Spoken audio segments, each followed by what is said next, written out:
If please press *3 if you want to ask a question. We're next going to go to Derek in Mesa.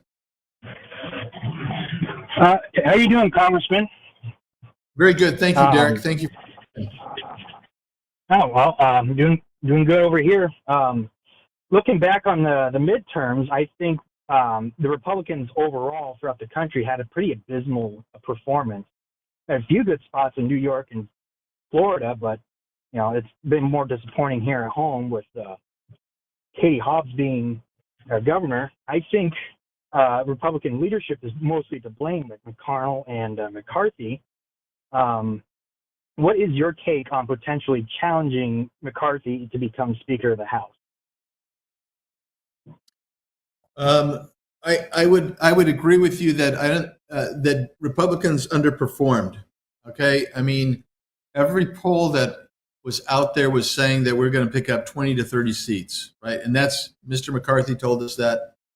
And I've got a lot to say about it. I don't know if I can say it under the rules of ethics. So I can talk about certain things, but I can't talk about others. So I can talk about we underperformed nationwide, and we thought we were going to have a lot more. We don't have very many, and I don't disagree with you that some blame needs to fall on leadership. And I would tell you that I think that the entire country seeks. They want to change, right? I think so. I think we want to change, and I think we want to change because we want people to work, fix the economy. We want people to, fix our oil and gas prices and energy prices. We want them to fix the border. We want them to fix and lower the crime rates. We want to feel free again. We want to stop the censorship that comes in the cyber and the high tech fields. We want to be free and feel free, and we're not there. And my opinion is that we're in an existential crisis right now. I say this all the time. The left has taken over every institution in this country, whether it's the corporate boards. You see it in the media, in entertainment, in education.